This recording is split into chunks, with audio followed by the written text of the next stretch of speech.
जय हिंद बच्चों। मैं अजय कुमार वाराणसी उत्तर प्रदेश से आपके अपने चैनल नव शिक्षण पे स्वागत करता हूँ। बच्चों, इस समय मैं श्रेष्ठ एग्ज़ाम की तैयारी आपको करा रहा हूँ, ठीक है। और साथ में आपको बताना चाहूँगा कि ये जो आज मैं क्वेश्चंस कराने जा रहा हूँ वो आपके प्रधानमंत्री यशस्वी योजना के लिए भी उतने ही इम्पोर्टेंट है। कुछ बच्चों के प्रश्न थे जिसको बताते हुए मैं आगे बढ़ता हूँ। और जो NMMS की तैयारी कर रहे हैं बच्चों, चाहे आप जिस स्टेट के हों, आपके लिए भी काफ़ी क्वेश्चंस इंपॉर्टेंट है। कंपटीशन का लेवल बढ़ते जा रहा है तो हमें पढ़ाई का स्तर और बढ़ाना पड़ेगा, ठीक है। और जिन बच्चों ने अगर व्हाट्सएप ग्रुप नहीं ज्वाइन किया है, ठीक है, व्हाट्सएप ग्रुप नहीं ज्वाइन किया है, वो डिस्क्रिप्शन में लिंक है, आप उससे जुड़ जाइएगा, जिससे कई चीज़ें प्रश्न मैं दूंगा बीच बीच में। जिन जिन परीक्षाएं पास आएंगी उसका मैं देता चला जाऊंगा, आपको हल करके भेजना होगा, ठीक है। तो उसको आप ज्वाइन कर लीजिए। और कई बच्चे जो नए जुड़ रहे हैं पूछ रहे हैं कि क्या श्रेष्ठा सर प्राइवेट वाले बच्चे देंगे कि गवर्नमेंट वाले बच्चे देंगे। जैसा आप जानते हैं इसकी लास्ट डेट जो है फॉर्म भरने की 24 मई है और एकदम फ्री है बच्चों, जिसमें आप CBSE के जो बेहतरीन आवासीय विद्यालय हैं जिसमें साल का 3 से 4 लाख रुपए मिलता है, हमारी सरकार उस पर उन स्कूलों में बच्चों को फ्री पढ़ाएगी। तो जो भी बच्चे जुड़े नए और चैनल के प्लेलिस्ट में जाकर अगर श्रेष्ठा का देखना है, श्रेष्ठा का देखिए, PM यशस्वी का देखिए या NMMS का देखिए। तो ये ऐसा स्कूल में एडमिशन श्रेष्ठा वाले जो बच्चे अप्लाई करेंगे उनको मिलने जा रहा है। तो अभी इसका एग्ज़ाम आपको पता है 18 जून को है। और PM यशस्वी के लिए कुछ बच्चे पूछ रहे थे, तो उनका बच्चों फॉर्म जो है पिछले साल जून जुलाई को आया था। अभी साइट बंद चल रही है, अपग्रेड जैसा होगा तो मैं बताऊंगा। कई बच्चे श्रेष्ठा के स्कूल के बारे में पूछ रहे थे कि सर हमारे राज्य में है कि नहीं। हर एक राज्य में है बच्चों श्रेष्ठा के स्कूल। और ध्यान रखिएगा कि जब आपका सिलेक्शन होगा तो आपको स्कूल काउंसलिंग होती है, तो उसमें स्कूलों को चुनना होता है। मेरे ख्याल से जो मुझे याद आ रहा है 25 को स्कूल चुनने होते हैं अपने चॉइस से। तो आपका रैंक के हिसाब से आपको अच्छा मिल जाएगा। आपकी जितनी ऊपर रैंक, आप मनचाहे स्कूल इंडिया के बेस्ट स्कूलों में फ्री में पढ़ सकते हैं, ठीक है। तो लास्ट ईयर से ही स्कीम स्टार्ट हुई है, मैंने प्लेलिस्ट में सवालों को भी बताया है। आज मैं देखिए सवाल दिखाऊंगा नहीं, आपको सुनना पड़ेगा, वीडियो पॉज करके उसको लिखना पड़ेगा, ठीक है, क्योंकि बच्चों हर एक चीज़ का समय लगता है। तो कुछ इंपॉर्टेंट पॉइंट्स पॉल्यूशन का मैं पढ़ा रहा हूँ, प्रदूषण वाला पार्ट मैंने पढ़ाया है, तो कुछ इंपॉर्टेंट पॉइंट्स मैं बताते जा रहा हूँ, आप इसको लिख लीजिएगा। ये हिंदी इंग्लिश वाले भी बच्चे परेशान हैं कि सर इंग्लिश में क्या कहेंगे, ठीक है। तो ये प्राइमरी पॉल्यूटेंट आप लिख लीजिए, प्राइमरी पॉल्यूटेंट। और हिंदी वाले बच्चे इसको लिख लेंगे प्राथमिक प्रदूषक। कई बार सवाल आ जाता है कि ये प्राथमिक प्रदूषक इसमें से कौन है, ठीक है। तो हमें बस सिंपल जानकारी नहीं रहती, इस वजह से हम गलत कर देते हैं। तो ध्यान से सुनिएगा, मैं धीरे धीरे बता रहा हूं। वे प्रदूषक जो अपने मूल स्वरूप में ही रहकर प्रदूषण फैलाते हैं प्राथमिक प्रदूषण कहलाते हैं। जैसे कि CO2 carbon dioxide, carbon monoxide, अगर गाड़ी के धुएं से ये निकले तो ऐसे ही ये प्रदूषण फैलाएंगे, ये बदलेंगे नहीं, ठीक है। तो ये आप इसको समझ गए होंगे। तो इसके अन्य उदाहरण आप लिख लीजिए, DDT, ठीक है, जो आप DDT छिड़कते हैं खेतों में या चींटी को मारने में भी काम आता है। प्लास्टिक, ये ऐसे ही रह जाता है। आप देखिए समुद्रों में कई गुना प्लास्टिक मिल चुका है पानी में। सल्फर डाइऑक्साइड, ठीक है, अमोनिया, NH3 अमोनिया। फॉर्मूला जरूर लिखते जाइएगा बच्चों, फॉर्मूला इंपॉर्टेंट है, ठीक है, अभी के साथ साथ आपके भविष्य के लिए भी इंपॉर्टेंट है। नाइट्रिक ऑक्साइड, ठीक है, ये है आपका, हिंदी में आप लोग लिख लीजिएगा नाइट्रिक ऑक्साइड, NO कहते हैं उसको, ठीक है, E यहाँ छोड़िए है, नाइट्रिक ऑक्साइड। फिर है नाइट्रोजन डाइऑक्साइड, NO2, ठीक है। फिर है आपका छोटे छोटे कण, उसको पार्टिकुलेट मैटर कहते हैं या कणकीय पदार्थ कहते हैं। और वोलाटाइल ऑर्गेनिक कंपाउंड, जिसे इंग्लिश में वोलाटाइल ऑर्गेनिक कंपाउंड्स ऐसा लग जाता है, ठीक है। तो ये हो गए वोलेटाइल। इसमें ऑर्गेनिक कंपाउंड जो पेट्रोल से बच्चों चीज़ें निकलती हैं जो वाष्प बन के प्रदूषण फैलाती हैं वो इसमें आते हैं। तो आपने नोट कर लिया होगा कि प्राथमिक प्रदूषक या जो प्राइमरी पॉल्यूटेंट्स होते हैं वो क्या क्या होते हैं। अब सेकंड आता है आपका बच्चों सेकेंडरी पॉल्यूटेंट्स। सेकेंडरी यानी कि द्वितीय जो होते हैं, द्वितीयक आपके प्रदूषक पॉल्यूटेंट्स, ठीक है। तो इसमें क्या क्या ध्यान दीजिएगा। ये जो प्राथमिक प्रदूषकों की वातावरणीय पदार्थों से अंतर क्रिया से उत्पन्न प्रदूषक, मतलब प्राइमरी जो होते हैं जैसे CO2 है या कुछ भी है, उनसे अंतर क्रिया करके जब कुछ अलग चीज बनती है तब उसको द्वितीय प्रदूषक कहते हैं। इसका प्रथम उदाहरण बच्चों, ये काफी इंपॉर्टेंट एग्जाम में आता है, पैन, ठीक है। और जो बच्चे NTSC की भी तैयारी करना चाहते हैं उनके लिए भी ये क्वेश्चन काफी इंपॉर्टेंट है, ध्यान दीजिएगा, मैं बताना भूल गया था, ठीक है। ये क्लास 10th में बच्चे देंगे। अभी फॉर्म सरकार फिर से जारी शायद करने जा रही है, तो अभी कोई किताब खरीदेंगे नहीं जब तक फॉर्म जारी नहीं हो जाते बच्चों, ठीक है। तो पैन का फुल फॉर्म है बच्चों peroxy acetyl nitrate.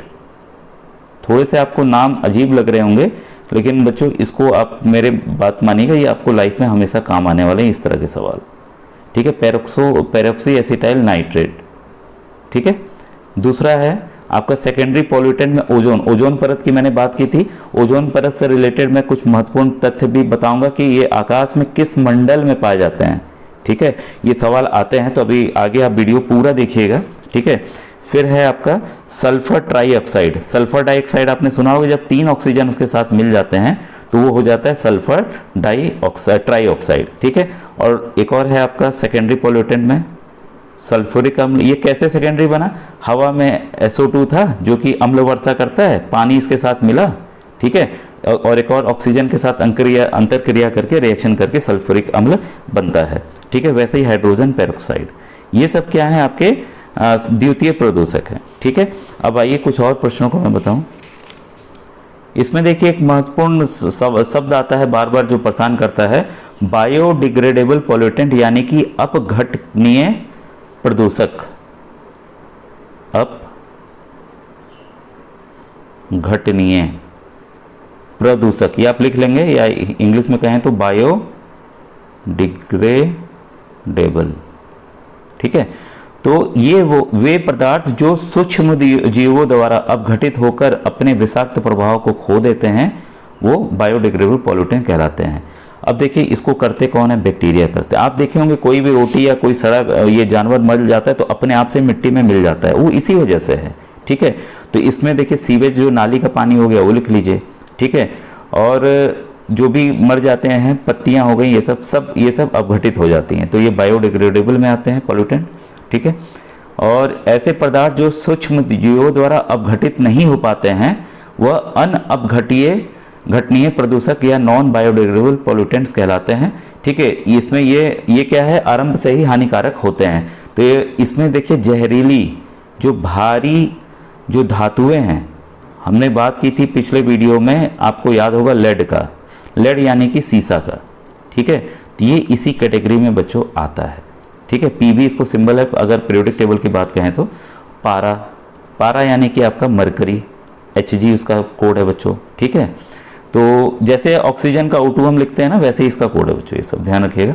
Arsenic, cadmium, निकल, लोहा, तांबा, DDT, 2,4-D, ये सब क्या है? ये सब जो हैं रासायनिक यौगिक के साथ साथ ये धातुएं हैं जो कि नॉन बायोडिग्रेडेबल पॉल्यूटेंट्स में आती हैं और हमारे वातावरण को दूषित करती हैं। तो ये आपको समझ में आ गया होगा बच्चों। अंत में काफ़ी अच्छे सवाल हैं, ये मत कीजिएगा कि थोड़ा सा वीडियो देख के छोड़ दें, ठीक है। अब देखिए कि जो ओजोन परत है उसको मापने की यूनिट जो है वो है डाप्सन, ठीक है। हर एक चीज़ को मापा जाता है, तेल को, सब चीज़ को, तो इसका डाप्सन है। और इसको जो हानि पहुंचाते हैं वो क्लोरोफ्लोरोकार्बन है, CFC, मैंने पिछले वीडियोस में बताया था, ये आपको ध्यान होगा, ठीक है। और ऐसे पदार्थ जो ओजोन की परत को कम से कम हानि पहुंचाते हैं, ठीक है, उसको ओजोन मैत्रीकारक पदार्थ कहते हैं। अब देखिए इनका इस्तेमाल जो है, इसका इस्तेमाल ख़त्म किया जा रहा है, अब इनका इस्तेमाल बढ़ाया जा रहा है। बस H लगा दीजिए, CFC, यानी कि इसका फुल फॉर्म हो जाएगा आपका हाइड्रोक्लोरोफ्लोरोकार्बन, ठीक है। तो और भी कई चीज़ें आई हैं, लेकिन एग्ज़ाम के पर्पज़ से आपका यही ज़रूरी है। किस मंडल में ओजोन पाया जाता है?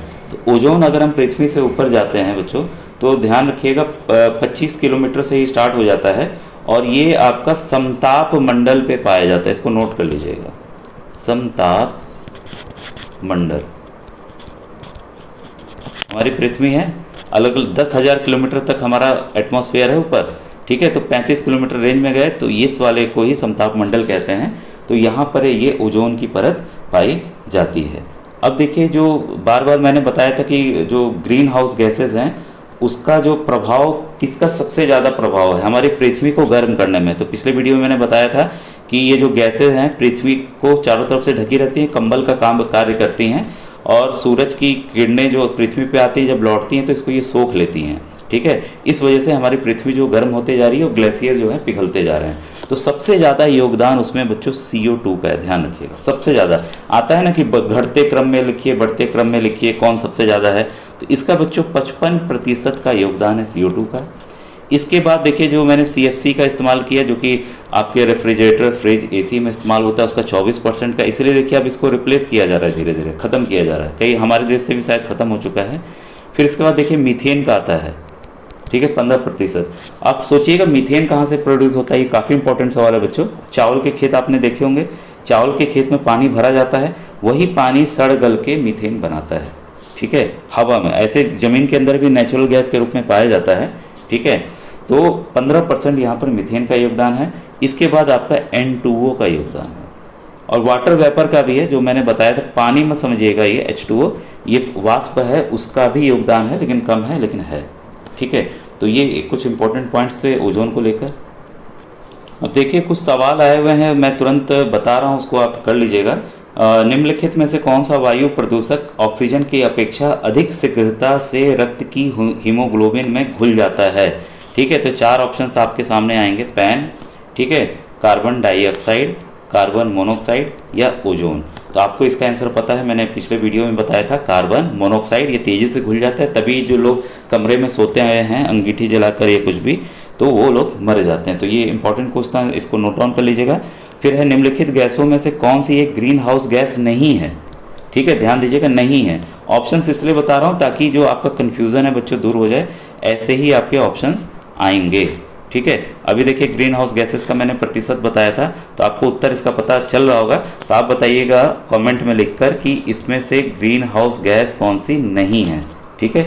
ये आपका एक होमवर्क हो गया, ठीक है। इसके बाद है निम्नलिखित में से कौन सा एक वैश्विक उष्मन के लिए उत्तरदायी नहीं है। वही चीज़ है, यहाँ पर देखिए सवाल पलट के पूछ लिया। अब जो बच्चे ग्रीन हाउस गैस नहीं जानेंगे वो समझेंगे पता नहीं क्या है। फिर वैश्विक उष्मन, ग्लोबल वार्मिंग, उसी से रिलेटेड आपको पता है कि धरती का तापमान जो है वो बढ़ रहा है, ठीक है। तो उसके लिए कौन सा गैस उत्तरदायी है? ऑप्शन फिर से मैं दे दे रहा हूँ, मीथेन, CH4, जल वाष्प H2O गैस के रूप में, ठीक है। इसके बाद है आर्गन, आर्गन AR आर्गन हो गया। इसके बाद है कार्बन डाइऑक्साइड CO2। तो इन 4 ऑप्शंस में से क्या आंसर है, ये आप कमेंट सेक्शन में लिखकर मुझे बताइएगा। ये ऑलरेडी मैंने बताया हुआ है, ठीक है। फिर इसके बाद है देखिए निम्नलिखित ईंधनों में से कौन सा न्यूनतम वायु प्रदूषण करता है, सबसे कम वायु प्रदूषण कौन करेगा? इसमें है मिट्टी का तेल, ठीक है, पहला। दूसरा है हाइड्रोजन, तीसरा है कोयला, चौथा है डीजल, ठीक है। तो आपको उत्तर पता चल रहा होगा। इसमें सबसे कम, ये आया भी था, मुझे याद आ रहा है, ये पिछले साल यूपी वाले में NMS में आया हुआ था। तो सबसे कम बच्चों देखिए सभी से हमें ईंधन मिलेगा, मिट्टी का तेल जलाएंगे उससे भी, ये भी ईंधन है, कोयला भी है, डीजल भी है, हाइड्रोजन भी है। तो हाइड्रोजन बच्चों सबसे कम प्रदूषण फैलाता है। और ये ध्यान रखिए, अगर हमने इस पर महारत हासिल कर ली कि हम हाइड्रोजन का इस्तेमाल कर सकेंगे ईंधन को बनाने के लिए, क्योंकि बहुत ही खर्चीला आता है और इसका भी मतलब घरेलू इस्तेमाल नहीं हो सकता है, रॉकेट में ये सब में इस्तेमाल हो रहा है, ठीक है। अगर हो जाता है, हम साइंटिस्ट इस पर कामयाबी पा जाते हैं, तो बहुत बड़ी उपलब्धि होगी, हमारे वर्ल्ड से, दुनिया से प्रदूषण हट जाएगा। तो ये काफ़ी इंपॉर्टेंट क्वेश्चन है, ये आया था बच्चों, ठीक है। अब एक है आपका ऑप्शंस वाला है कि इससे कौन सी बीमारी होती है। मैं आपको डायरेक्ट इसका आंसर बता दे रहा हूँ, ठीक है। त्वचा कैंसर मैंने बताया हुआ है, पैरा बैगनी किरणें लिख लीजिएगा, ठीक है। फिर है आपका ध्वनि प्रदूषण, ध्वनि प्रदूषण है आपका डेसिबल है जो नापा जाता है।